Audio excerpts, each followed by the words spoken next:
to the Gone for 10 show. We are up to round 6 in the NRL season. It's been absolute crackers so far. We have some cracky matches coming up. Obviously, it is over the Easter long weekend, so some games are starting a bit earlier.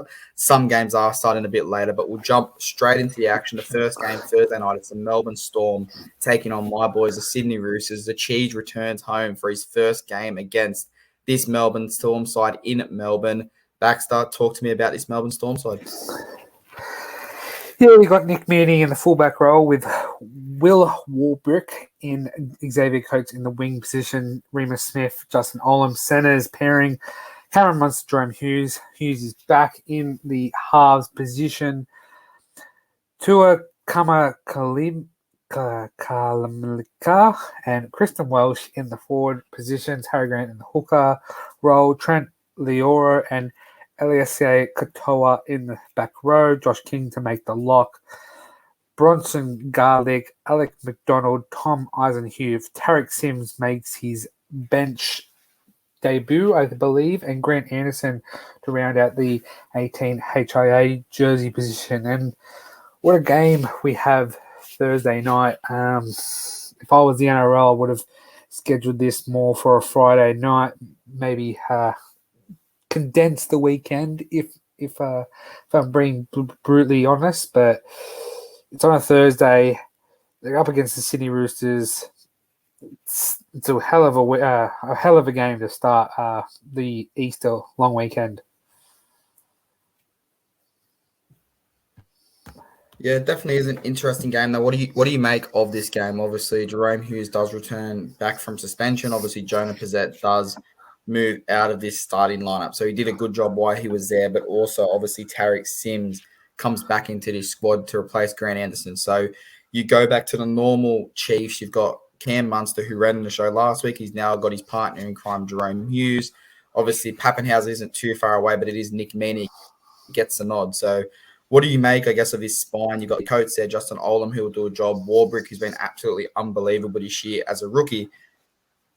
How do you see this side playing? Do you see it being a bit clunky until Hughes kind of gets back into the rotations, or do you think they've taken care of that at training and he's going to go gung-ho from the start?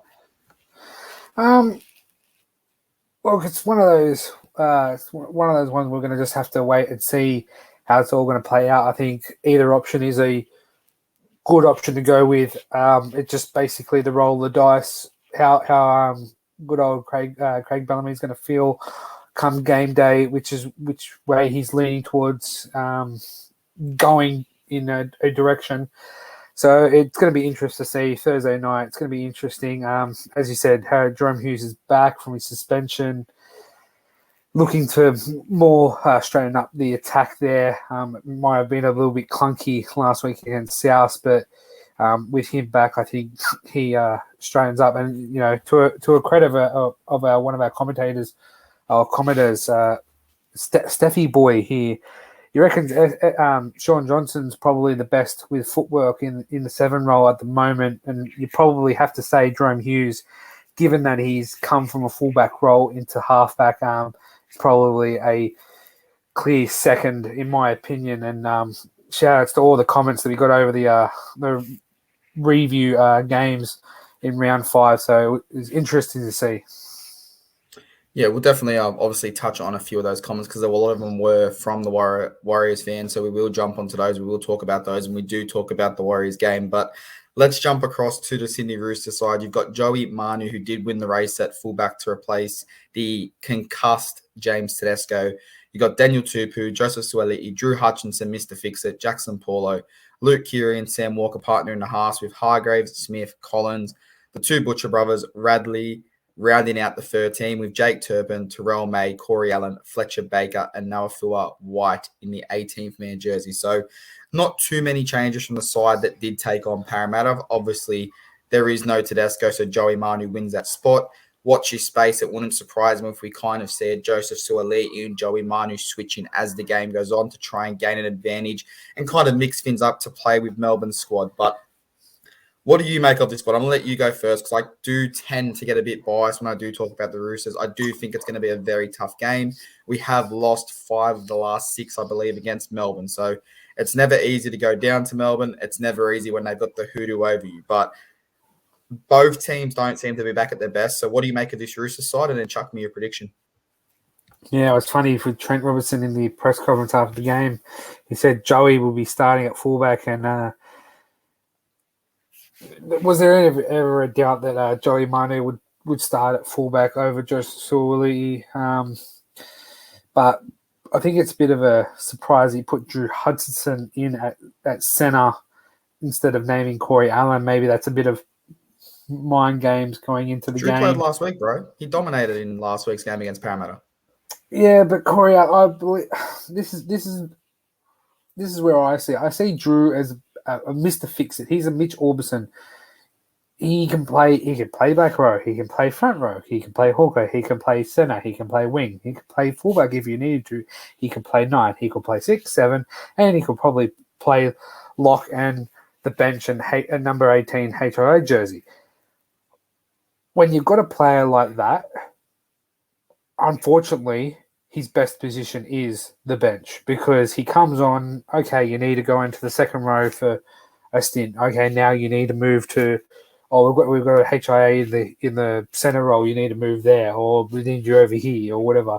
Where I see Corey Allen is a better fit at a centre role, being a solid player there. Like, you don't really need to move him unless there is an injury to the wing where you can slide him out there and put Drew at centre if anything does come to one of your wingers. But overall, strong team on paper. 5 out of 6 games have lost, especially against Melbourne. It's a hard one, but it'll be a great contest. As I said, Thursday night, 8 o'clock kickoff. It'll be great. Yeah, I mean, I think Drew is one of those players where, for me personally, I saw a lot of hate go towards him last week. A lot of Roosters fans, a lot of backlash going, why is he starting? You need to start Corey Allen. You need to do this. So kind of that similar conversation that you're having. Corey Allen's a specialist. Drew Hutchinson's too slow in defense. All these comments is what I was starting to hear. And then you flash back to 10 minutes after full time and it's, Robbo made the right decision. Drew Hutchinson has to start all day. He's the best center when we've got injuries. Like, you've got to remember, this is a guy not only fighting Corey Allen for a position, they're both keeping Paul Momorowski, who was a premiership winner at Penrith, out of this team completely. Now, yes, he's on the reserves, but he's being held out of his team completely. So I think what you can see, and the reason I think he starts with Drew is, back to your point, if someone gets injured, let's say Radley gets injured, you move Drew into 13, Corey Allen comes on fresh in that defensive position that you need him. Say a Sam Walker gets injured, well, you move Drew into 7, Corey Allen comes on. So I thought Corey Allen had a great cameo, but for me, Drew Hutchinson all day has to get this start. But if you are a Roosters fan, you are listening to this, I think a big bonus here is Satili Tupanua has been named to play for North Sydney this weekend in New South Wales Cup. So that is another player that we might not see this week, we might not see next week, but given that origin period when we are a bit short in those forwards, a few of our players cop injuries, I think you'll see Tupanua come back into that squad. So exciting times. We still have to add Nathan Brown into this team. Billy Smith still has to come back into this team who, let's be honest, if he's fit, which is not really, not a lot fit, but if he was fit, he probably does slot into that center position and takes care of that. But Baxter, I'll let you go first. Give me your prediction and I'll give you my, I guess you could say, bias/non-biased prediction. Am I going to be too clear and transparent and like predictable here with a Storm 1-12? Like, regardless, either team could win. Records have been made to be broken, and I could see a game where Roosters go down there and steal the win, but I don't see either team winning more than 1-12, and I'll back the home team in this one purely on the basis stats. On the basis of that, or just basis of that? There was nothing else after that? No, just like, is it too predictable to go with the home team? The stats say Melbourne have won the last 5 out of 6 over Roosters. Roosters will look a bit, shifting around with players. Melbourne, have their own problems, but is it predictable, or am I saying something that's no one else isn't? I mean, we spoke about this last week. You're a brave man to bet against Melbourne and think they're not going to get the job done under Bellamy. And hey, you chuck them at home in front of, well, we see how crazy Melbourne fans can be. We look at the round ball and we look what happened with some of the Melbourne fans. But obviously, it is going to be a tight game. I can't see either team blowing at the other. I'd be quite shocked if either way went 13 plus, but I am going to side with the Roosters. I did say that before. It's very rare that I will tip against them. Now, my tips off the podcast might be a little bit different, but my tips on the podcast, I will always back the Roosters. So Roosters 1-12. I think it's been a cracking game to kick off round 6. And obviously, I'm very excited to see how this one goes. And we'll try and pop a review up next week. And hopefully we can get a bit of a conversation on what people think about this game.